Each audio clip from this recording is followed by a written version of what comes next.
Create, awakening the artist inside you. Hello everyone, welcome to Create with Franz. Remember, you can find my website on franzsydney.com for more information about wellness. And today the topic is a very hot one. We're going to talk a little bit about COVID-19 and anxiety, and also about the impact of art-based activities when we are trying to lower this anxiety, and is it possible to lower it with art? So stay tuned. The first thing I want to share with you is a little bit of data. I love reading data for some reason, and I was in the hypnotherapy directory last week, and I was reading in the members area the keywords, how many people are searching for a particular item, so how popular is a particular tag word. And I found it really interesting how many people are searching for anxiety. So I went to look at the data from December 2019, and the online search just in this website, which is the site from where you would be reading the Happy Fall magazine. So it is not a Google trend, it's just from this place, but I think you will find something similar if you go to look at Google Trends. So let's go back to the figures. And it says the search for anxiety in December 2019 for the whole month was 426. I then jumped to April 2020, that was in the middle of a pandemic, and it's gone up to 470. I then jumped to July 2020, so when the pandemic was pretty much disappearing, although we were starting with masks and all these new regulations. And the number that originally was 426 was now 1,521. In August, it went to 2,278. And in September, 2,304. I am not a mathematician, but it doesn't take very much preparation to realize that going from 426 searches for the word anxiety to 2,300 plus, this means there is a great interest in lowering anxiety. It is not a big surprise that the lockdown had a major impact on the mental health in the United Kingdom and perhaps in other countries. And this has included increased rates of suicidal thoughts. And this is actually based on a research that was led by the University of Glasgow, and that examined the effects of COVID-19 during the height of a pandemic. There are certain groups that are particularly at risk, including young people and women. The study found suicidal thoughts increased from 8% to 10%, and they were highest among young adults up to 29 years and was rising to 14%, which I found very worrying. Of course, one of the professors, who is a chair in health psychology at the University of Glasgow Institute of Health and Wellbeing, his name was Rory O'Connor, he said that the majority of people did not report any suicidal thoughts, but this creeping rise over a very short period of time is a concern. Suicidal thoughts are really about looking to the future, and this suggests that the huge social and economic uncertainty associated with the pandemic may be causing some people to feel hopeless. The article says that as millions across the UK return to strict measures once again, charities acknowledge this winter will be particularly challenging. This article was published before even came the new idea of having a second challenging national lockdown, which is now apparently going to happen. Let's read what Jackie Morrissey from the Samaritans, which funded the research, said about that. She said, "There is no doubt the pandemic will have a lasting impact on mental health. We are really worried issues like job losses will impact further. It is essential we all look after our mental health. However, like the first wave, we also need to continue to check in with people if we think they are struggling." I don't know about you, but this continuous uncertainty about what's going to happen, how we're going to make a living, how are we going to pay the bills, where are we going to go for holidays, can we see somebody, all these rules, regulations, and lack of social contact with other people is making a lot of people suffer emotionally much more than one can actually tell from outside. This is clearly not a political podcast, so I will refrain from telling you what I actually think about the whole situation, because maybe some of you will think that we are supposed to spend the rest of our lives in a lockdown, and I do not agree. But let's phase that out and move to mental wellness. This is a very difficult situation because we are losing control on every part of our life. Very private part of our lives are not under our direction anymore. Somebody else is deciding what we can do. And this makes us feel powerless, angry, frustrated, and anxious. There are many ways in which we can cope with anxiety and take it down to a level that is more reasonable just by spending a few minutes with ourselves every day. Turn off the media, turn off the television, do not watch mainstream news and all the hysteria. Just get a few minutes for yourself every day and just be with you. Spend time doing meditation. Maybe take some time to do some sports. Maybe do a phone call to a loved one. But if you want to really feel detached from all this noise that is happening, one of my suggestions just for the show today is to take on coloring images. Buy yourself a coloring book. It will be wonderful. And I'm going to talk to you about what happens to your brain when you do coloring. After talking about what happens in our brain, I will share with you a wonderful, touching story that I read about a couple of years ago, and it shows the power of art in our lives. So let's talk now about this adult coloring book craze. And it's not just the adults, right? I was reading something that was shared by some New Zealand researchers just in November 2017. And they were saying that the adult coloring book craze actually has therapeutic mental health benefits. And this included reducing symptoms of depression and anxiety. This is really nothing new, it's always been like that. Because adults that are fans of coloring books tend to describe this hobby as a calming relaxation tool that has kind of nostalgic undertones. And they use it to express creativity, to unplug from from the screen-heavy modern world, which is, a really good thing we can do. And now, psychology researchers at the University of Otago in New Zealand have found that there are definitely mental health gains from adult coloring in for as little as 10 minutes a day. Well, everyone has 10 minutes, right? This study was published in the Creativity Research Journal, and it found that this very unusual pastime could potentially be used as a very easy, cheap self-help tool to manage some of the symptoms of poor mental health. And one of the authors was called Dr. Celia Lee. I'm not sure how to read her surname. And she was saying that she and her colleagues embarked on the study to see whether adult coloring in books would live up to the hype. And so far, the research has shown that they did. Without boring you with the entire study, these researchers tested about 115 women up to 36 years old, and they assigned to them a whole week of coloring in task instead of Sudoku or whatever other mind games. And they did report much lower levels of depression and of anxiety and feeling of just being more mindful.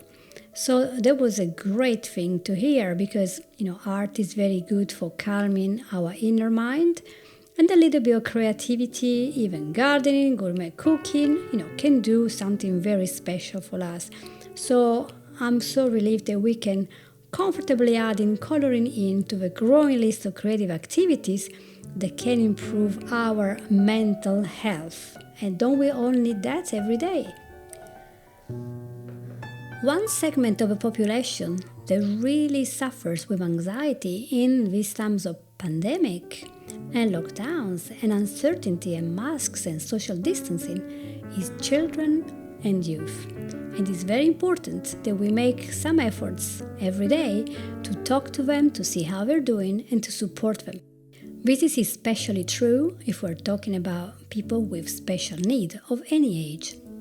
When appropriate, it's a good idea to give some coloring pages to those children and teens who might be interested in trying something new. Because it's very important, coloring is just a way to practice mindfulness, and it's very, very good at reducing stress and anxiety, way more than video games, social media, or movies. Mindfulness is really about focusing on the here and on the now, instead of ruminating about the past or worrying about the future. If you think about it for just 1 minute, if you are holding those colors, those crayons, those felt pens, you are mindful because you are fully aware of this present moment. You have to focus, keep your drawing, your coloring in one place, you have to pick colors, you're doing repetitive motions, and you can soothe your anxiety and elicit a relaxation response, which is very good. And this reaction allows a lower heart rate, a better blood pressure, and less muscle tension. And also what you're doing is you're repeating a fine motor movement, and this allows your brain to focus on returning to the movement rather than to anxious thoughts. We can then see coloring as a form of meditation. Focusing on the colors, on the lines, on the shapes, on the patterns, using a different pressure, a different stroke, and touching the paper, just the feel, sometimes even the smell of a crayon. It's just something very, very relaxing, especially for one of these minds that are always rushing and thinking about something else and what's gonna happen, what if, with this negativity coming back. And there is indeed a science behind coloring and how to relieve those stressors that we have all around us. Why? Because when we are coloring, we are shifting our mind from a present issue to something else. And this allows our body to release endorphins. These are feel-good chemicals and give our brain a very gentle boost, very little bit like an ice cream without the sugar and the calories. If you like ice cream, right? So there are benefits of coloring for any person, but especially for children or teens that have anxiety or that have special needs. First of all, as we said already 2 or 3 times, coloring reduces anxiety, stress, and depression. Secondly, it actually improves your fine motor skills. So it does help you to do cursive writing, to do printing, and also it does encourage to have this quiet, meditative time, which is so difficult to find nowadays in our busy lives. It does help you also to focus. You are focusing on a mindful-based practice, and it's as low as you want it to be. And the most important thing for me, and especially for young children and for teens, they tend to be parked in front of video games, social media. It's very good to provide a break, an artistic break. And of course, today we're talking about coloring, but this can really apply to all sorts of types of arts, music, sports. But today, just because we're coloring, in our minds, everything is about coloring. So I'll tell you what it does, but just think wider. What else can you do? They will allow you in the same way to reduce your anxiety and your stress. Now, of course, coloring books isn't art therapy, but it's very therapeutical. So art therapy is when you have an art therapist with a degree that is working with you to help you to overcome a trauma or some problems that you have, and he's expertly guiding you and understanding what you're doing and doing that from a professional point of view. But when you are just doing this on your own, you're coloring on your own, this is a form of therapeutic art without the guidance, of course, that just allows you to express yourself, to find an outlet for your emotions, to soothe all these emotions, to release your energy, perhaps even to find a talent. It doesn't matter how old you are or if you've never picked up anything like a crayon in your whole life, you can always start today and adapt this even if you have special needs or if you do not have much money, because coloring isn't exactly the most expensive hobby to do. Soon we're gonna go towards Christmas, and hoping that it doesn't get destroyed by a national lockdown, I would hope that every child, every teenager, every person gets at least one coloring book, maybe one in the theme that he likes. Why? Because it's so good. Coloring empowers you. You get the chance to color to create something new. You can share the results with pride. And when you're very young, this is so important. You colored it, it looks just like something that you would have created because it has your style in the end. And also is a form of play, right? Now, nowadays children are not really playing enough.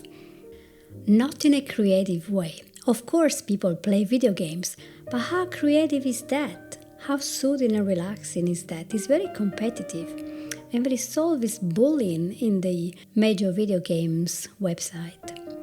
So it's important to know how to play. And when we can play like that, we can calm down a lot more. There are ways that you can make coloring calming for the children that you have in your care. You can set your intention, for example, and you can tell the child that if you do some coloring, you can soothe yourself. And this works better than donuts sometimes. So maybe you can say to your child, well, I see that you're worried about something. Why don't we just take a little break together? We can just take a coloring book. We can do something together. And it's really good because parents sometimes are rushing around the whole time, trying to do everything. But if you take just 10 minutes just to sit with somebody and play together with colors, and then if you feel happier and more relaxed, but another time when they are anxious, worried, you can just go back to that because it works to just have a nice chat. And why did I say nice chat? It's because when you are doing that, you are sitting together with somebody else, you are face to face, you are sharing this activity, so you have a space to just chat, to enjoy the company of the other person, to just rest and have a little bit of fun together instead of just rushing around like headless chickens. Now, you can change and you can see the change in your child when they see that you are 100% present with them. You're not checking your Facebook, you're not inching away to start your laundry. You're just able to relax and your child can feel that. And I think as a parent, that's a really beautiful thing to be able to have 10 minutes just to lower this anxiety and depression with a very simple gate, and that is to use art together. Now, there are some parents that are really worried about giving to their children or teenagers some kind of messy colors, so they tend to give very safe options because they're very worried about these marks and stains everywhere. But it's okay, you're gonna have to look at all the options you have. Even doing Famo, polymer clay is very relieving, but it's a little bit more expensive. And after all, this episode was all about coloring. So just make sure you give enough choice so they can choose something themselves among what you have that can be experimented with. Because experimenting, I think, is part of the fun. If a child with special needs wants to do some coloring and you want to know what to use, there are jumbo crayons, there is self-adhesive wrap that you can wrap around the crayons so they are easier to grip. There are things like the writing claw, which makes it easier for the child to use a crayon, a marker, or even a pencil. There are pencil grips. And also remember, if you have a child who has autism, he could be overwhelmed if he has too many choices, too many colors. So you might want to limit the options to what he can cope with. So just make sure that you're open to the choices that your child has. And for example, maybe he wants to color everything blue. That's fine. You might also want to consider that some children, with or without special needs, get really concerned about breaking the coloring devices, the coloring pencils, or breaking the brushes, or the worried about coloring outside of a line and spoiling the drawing. You just have to show them that they're still good. They can still use most of the stuff, even if it's broken in two. Sometimes it's even more interesting because you can hold them in a different way. And just make sure they don't get super frustrated. For example, you could avoid highly detailed pages with intricate design if that is stressful for your child. So you have to really find out what he likes.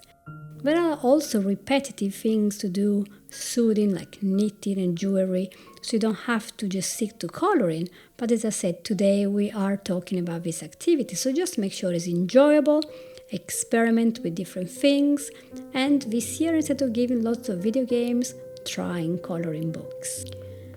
I remember that when I was a child, I absolutely loved my coloring books. And when I grew up, there was this expectation that I should drop my habit of coloring because I was a grown-up. And I found that really strange. That's the word. I found it strange that when children are young, they can do art. And then when they become older, they had to do serious stuff, as if we're not supposed to have fun anymore. That was so annoying. And I remember up to about 6 or 7 years ago, it was almost impossible to find a coloring book. I really wanted to try some new techniques and there was absolutely nothing.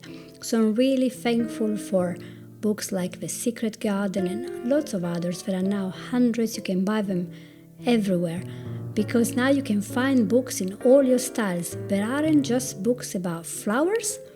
Every topic is available, so there is no excuse. You can find things that are good for any interest that you have, from trains to football to fairies to magic. I don't care. There are topics of all sorts. You just have to know where to look, and there are lots of Facebook groups that are about coloring, where people share techniques. So if you don't know where to start, you can go there, or you can also use YouTube. So I think that now it's time to share with you an amazing story, a very heartwarming story that I found on social media a couple of years ago. And it was very touching for me. It was a woman that posted in an art forum. This woman had read that many people use drawing and coloring as a form of relief from chronic pain, from stress, and to focus on something different than their own problems. So she decided, well, maybe, I can do something with this, because she had a boy in her family and he had ADHD and autism. And he had to have medication every day. Otherwise, he would have a lot of problems, meltdowns. He would be talking too fast for anyone to really enjoy him. And he was not able to focus on anything because this guy was into everything. And sadly, his school teachers had already talked to his family and they said, well, you shouldn't really expect much from him. He's never going to get better. He will never learn how to write or how to spell. And this guy could only stay at school perhaps a couple of hours a day, maybe 3 hours, because he couldn't cope with crowds, couldn't cope with loud noises. He would have very severe meltdowns. So let's say his future was looking quite bleak. However, this woman had noticed that this young boy, who was about 8 at the time, was able to grasp complicated diagrams that adults like her would find quite difficult to understand. So she did a little bit of pondering, and she was in these coloring groups for a while, looking at all these wonderful things. And One day she decided very quietly to buy some coloring supplies and a couple of coloring books to see if this young boy would do something good with them. Would he find them overwhelming or not? So she brought them over to him and said, let's do some coloring. A year later, she went back to the coloring group and she wrote a public post, and she reported that a very gradual and constant change had happened as this boy started to color images day after day for 12 months. I was amazed to read the story on how this boy changed. He was able to sit and to focus for hours on a new pastime. He was able to color within these complicated detailed lines. He was able to create beautiful images. He felt proud of it. His confidence was going up. Eventually, as his motor skills were getting better, he learned how to write words. He started to speak much slower than he used to. He didn't have all these meltdowns all the time. Obviously, his anxiety, his overwhelm was going down. His teachers were saying he had become so sweet and loving. They were also pleased with the progress of this little boy. And this darling woman was expressing heartfelt thanks to all the art community because they've been sharing their success in finding balance with coloring. These are people that are coloring. Some of them are in chronic pain, some have fibromyalgia or other diseases and conditions, syndromes that make it really painful to do anything, and they find a soothing, calming time with coloring. Because of that example, this woman decided to take the matter in her own hands, right? And then give it to the hands of a little boy. So she did close her remarks, her post, by saying that coloring had literally saved this little boy's life and her life. I immediately took a note of his story because I felt it was really worth sharing. Wherever this woman will be now, I would love to thank her for caring so much for this little boy, for going beyond the call of duty, for giving him a lot more than attention, cuddles, shelter, food, even more. She went beyond that and she gave him the gift of art and expression. And of course, knowing that he is now able to do a lot better. Of course, I'm not saying that we can cure all the diseases and all the syndromes and all anxiety in the world if we all get a coloring book. We cannot destroy what is around us, but we can work on what is inside us.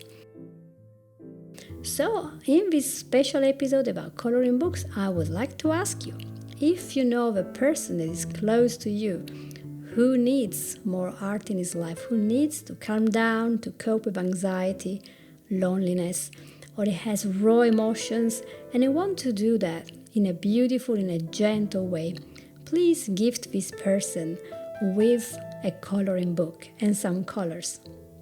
And you never know, they might like it. And if this person is you, in these days when the news only seems to talk about death and uncertain future, we all feel stressed and worried. It isn't just the children. It is not just the teen. It could be you, the person that is worried and has behaviors that are showing there is a worry there. You might be on your edge all the time. So if you have some time, have a happy image in front of you, color it in, or share it with somebody, and you will be able to brighten up your day and even their day.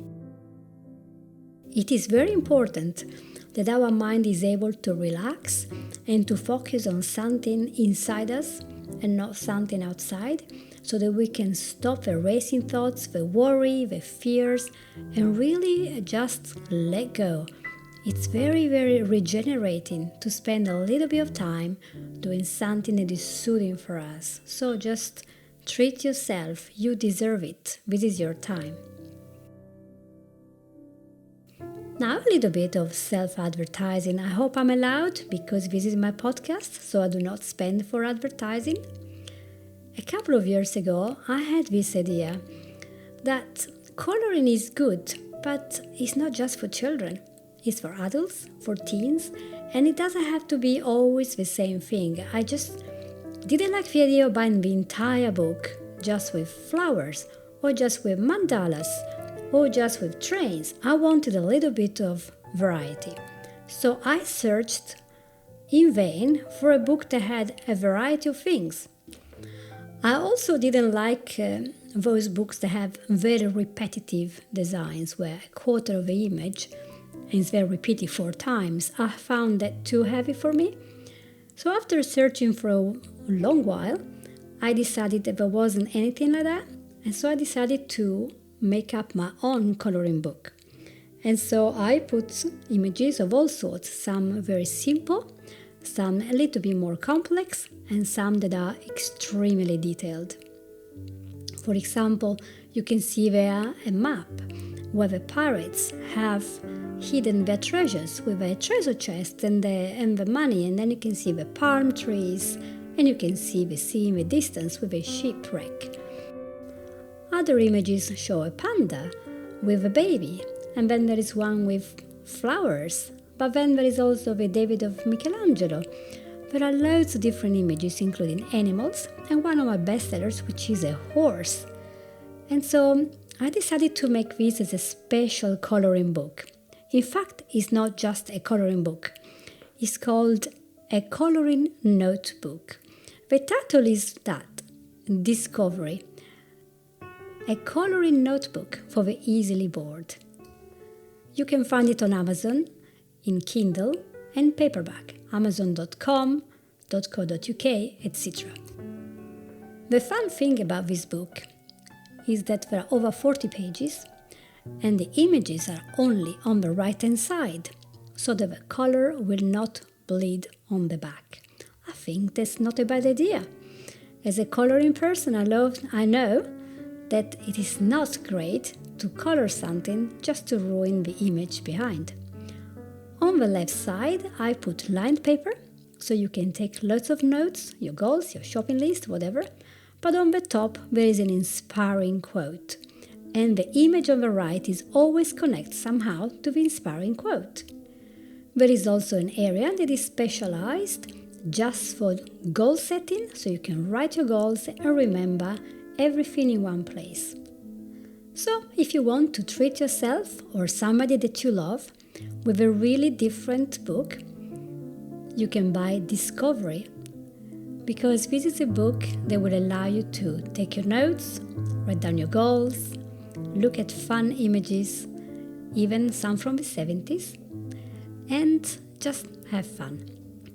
And plus, if you think about it, it's less than £8, and it helps me to keep doing this podcast for free, so I can help you to get the art that you need back into your life, and just to have 10 minutes a day of feeling great about yourself, relaxing, reducing your anxiety, and just feeling a little bit better about tomorrow. Because remember, anxiety is worried about tomorrow as well. Something that you hear a lot in coloring groups is that some people have binders full of coloring pages. And what do you do with them? Well, you can keep them, you can throw them, you can donate them. Some people will frame them, and other people will use them as, for example, wrapping paper. Some other people will use these fantastically colored images to make cards for other people. So there is always a way of recycling this, but the important thing is that the art is now flowing inside your mind and is enriching you and making you feel a little bit more in contact with the rest of the universe and deeply in contact with yourself again.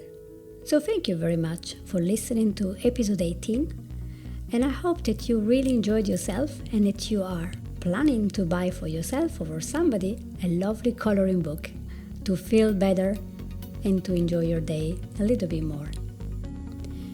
Feel free to contact me by going to facebook.com/Franz Sidney Therapy or to franzsidney.com. These are my 2 main websites. They are always moving and changing their content, but you are always welcome to contact me and ask me any question. Or if you have a serious problem, panic attacks, really serious depression and anxiety, feel free to ask me about my RTT sessions so you can completely eradicate your issue. Thank you again for listening. I will talk to you next week. Bye-bye. You have listened to Create, Awakening the Artist Inside You.